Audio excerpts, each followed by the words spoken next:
I avui, taller d'Scrabble a l'Escola Intermunicipal amb tots els alumnes de primer de l'ESO.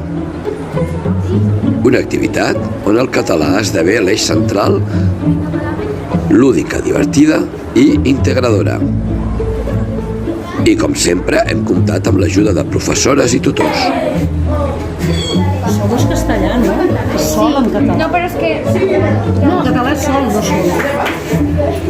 Qui vol... A veure quines lletres... Vinga, poseu-la, sisplau. Molt bé. Ràpid, va. Molt bé. Molt bé. Caso. Molt bé. I el doble ha caigut? Molt bé.